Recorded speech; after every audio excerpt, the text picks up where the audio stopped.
I'm going to pay my bills, but you know what? It's all going to be okay. And somehow or another, it always works out. But you got to learn to trust. And that's where, let's talk about when we lie to ourselves.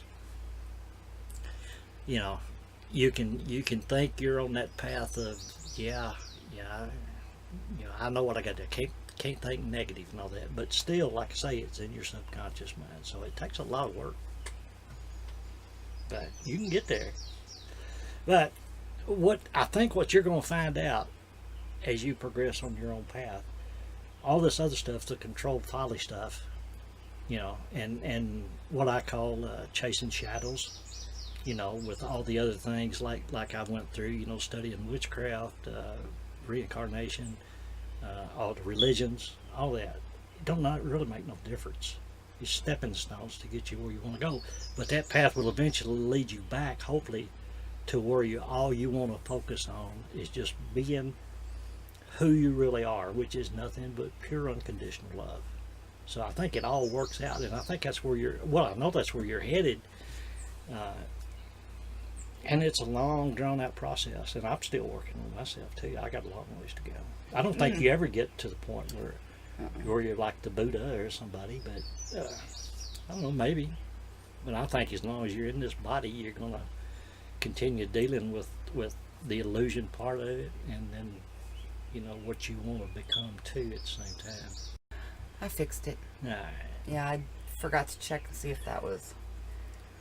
You do good work. All that stuff just kind of like, I look at it and it's kind of intimidating. What? Yeah. The whole OBS technology thing is like, that's probably my greatest fault, is just being lazy. I mean, I'm pretty sure I could learn to do anything I want to, just about, but it gets frustrating. Yeah, it does. The technology part of I love technology on some levels. I think it's horrid on some levels because I think technology is one of our biggest paradoxes, because we're more connected to anybody in the world, yet we are so unconnected. You're as right. humans. You're right. That's a paradox. It is a paradox. Yep. And I grew up playing video games. I still love to play video games. I have almost beat the boss on Zelda, and I quit playing because I didn't want to beat it yet, because I want to be able to get the next game and play it. But it really, that relaxes me. When I've had enough of the day and I just want to zone out, and it's something me and the girls can do together. And that was like me and Chandler used to play video games together. And so as long as there's a balance, I don't see anything wrong with it. I don't either. I still play, not near as much as I used to. We used to play Star Wars on Tron. And Tron, your Tron game, and now I still got one of the old 8-bit Nintendos that's set up in the computer room. And, I'll sit there on the computer for a while and get tired, and I go over there and turn on the TV and play Dr. Mario, which is that old 8-bit system. I don't know how old that sucker is. I bought it back in the 80s. Yeah. And it's still working. You're lucky I've got one that quit. But yeah, it is relaxing. I mean, sometimes I think we need to do that. Just put your mind somewhere where you're not thinking about nothing. And I know when I would get started on those old 8-bit systems, like the Mario games and Super Mario, I wouldn't quit until I got to the very end and saved the princess. And that was a long, drawn-out process. Kids today cannot appreciate what it was like to play a video game back then. They just cannot do it. My favorite video game, two, and they're equally my favorite, but Metroid. I love, and it is Never hard. done that one. Oh my gosh, the original Metroid is so hard. And I think I've beat it like twice in my life. And then the original Zelda. What was that quote? I was messing with technology, so I didn't hear. Well, that was on page 60. The spirit of a warrior is not geared to indulging and complaining, nor is it geared to winning or losing. The spirit of a warrior is geared only to struggle and every struggle is a warrior's last battle on earth. Thus, the outcome matters very little to him. In his last battle on earth, a warrior lets his spirit flow free and clear. And as he wages his battle, knowing that his intent is impeccable, a warrior laughs and laughs. And staying impeccable, that's the tough part. Yeah, that's the first agreement of the 4 agreements, is be impeccable with your word. Right, right. And that's the hardest. They're all, we make them hard. Again, life is easy, but we make life hard. Yes. Yeah. But, yeah, being impeccable, because it's so easy to be pulled back into the same old, used to the way I've done it.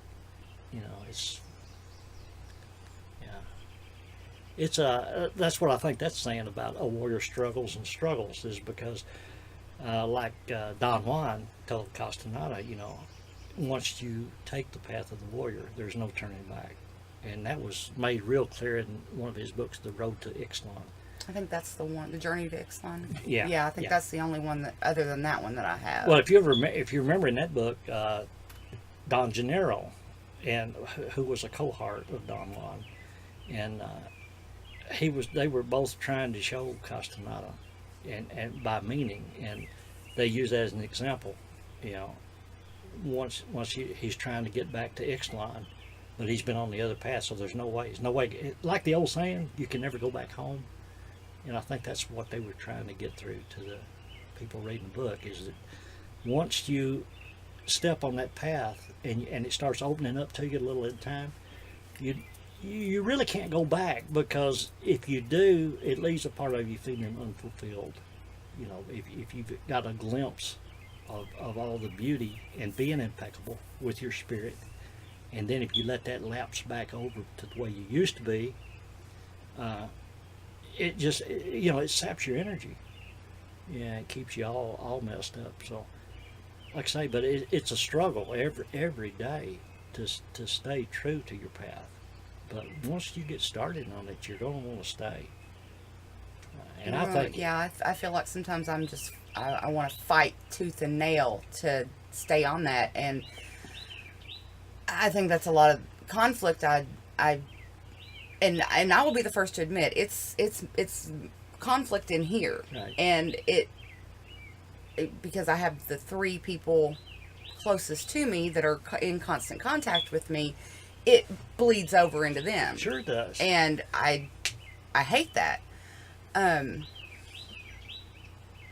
wrote my brain again. But I think, you know, since I caught on to all this at a very young age, it's been a lifelong struggle, constantly going back and forth, because I've never been one to conform to society. Right. And just watching it get worse now, it's just... Well, it's what has been termed your biofeedback. Mm-hmm. There's nothing wrong on the path you're on, the path that's got a lot of heart to you. That doesn't mean that you're not going to have your times where you fall off of that path, or you don't fall off of it, but you kind of revert back some of the old stuff. And there's really nothing wrong with that, because all it is another opportunity to learn. Yeah. To say, wait a minute, you know, I'm letting this situation, or I'm letting this person or these people take me from where I want to be. So it's all good, but yeah, I mean, so you got to make sure you don't beat yourself up whenever you're not being impeccable. It's okay. You know, it really is, because none of us are ever going to be perfect. Yeah, I deal with that we will punish ourselves over and over and over and over. And I don't understand why. I don't understand what, other than to just learn to not punish ourselves, right, why we punish ourselves. Well, I think too that's partly human nature. That's the way we're made.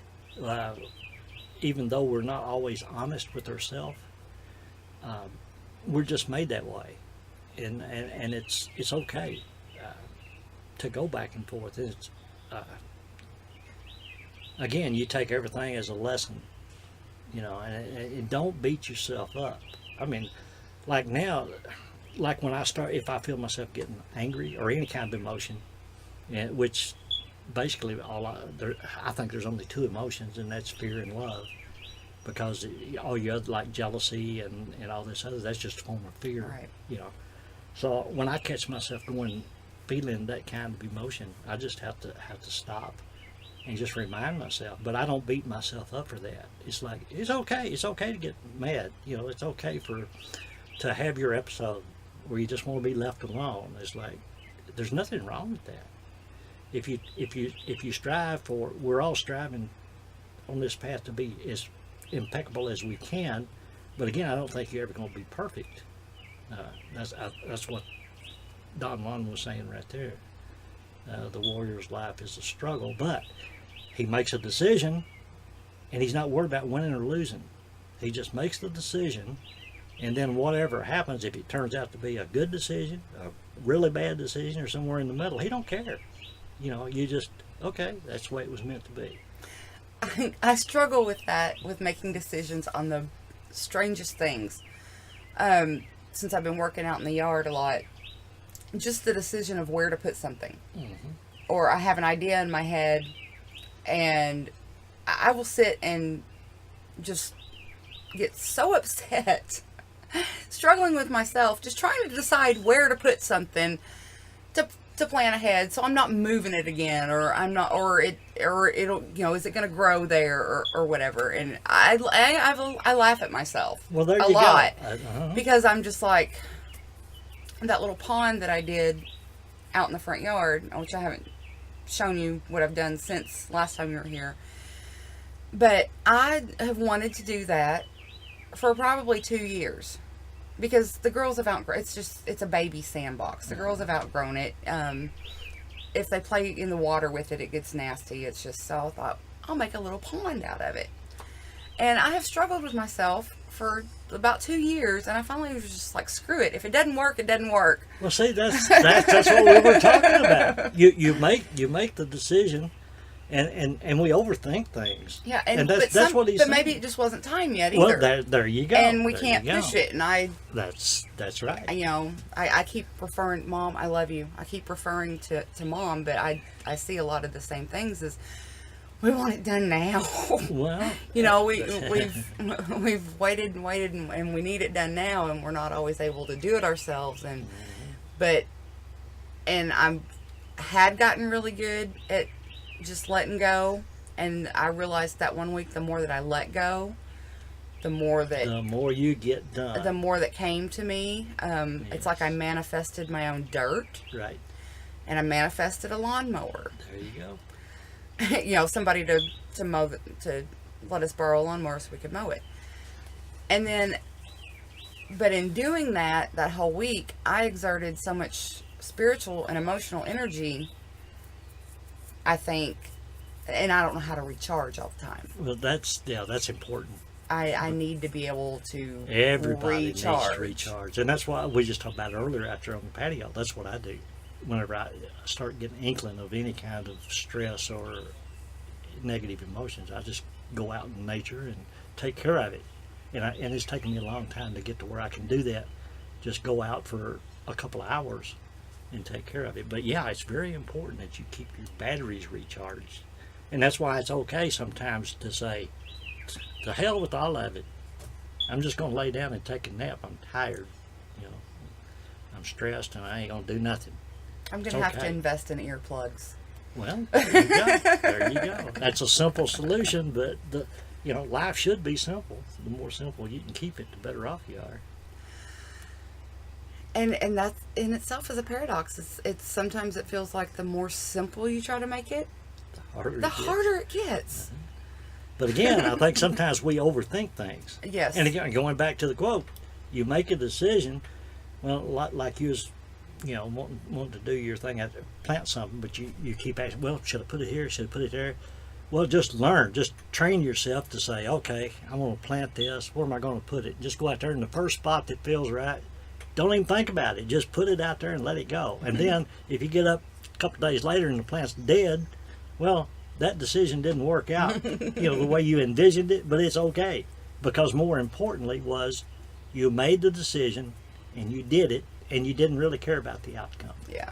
And whenever you start, that's, as human beings, that's what we want to do. That's why people are so gung-ho about this is the way it works. You know, this is the way you need to live your life, whatever it might be, because they believe that so much. But I don't think you can do that. You know, you got to just let everything flow. Let your spirit flow. And when you do, you get that what's that word? Being in sync. Synchronicities? Yeah, there you go. It's hard for me to say that. But yeah, you know, I found that out. You go through periods in your life where everything just flows easy, naturally. And you don't, and when I go through those periods, which is, you know, pretty often, I just look back and sometimes I'm amazed at how it all worked out, because I had no idea what I was doing or how it was going to do. But instead of projecting myself so far out in the future as to in envisioning how I want things to turn out, see, that was an important lesson for me anyway, was quit worrying about the result.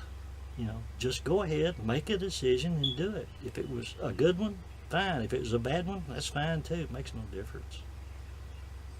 So, you know, we do tend to overthink things. Yes. I saw a post on Facebook the other day that took the "If You're Happy and You Know It" song. If you're happy and you know it, overthink it. And I can't remember it verbatim, I saw but that. yeah. And Probably your mind will surely blow it if you're happy and you know it. There overthink you go. it. I did see that one. It might have been on your blog. Where I saw that. Probably. Yeah, but that's very, very true.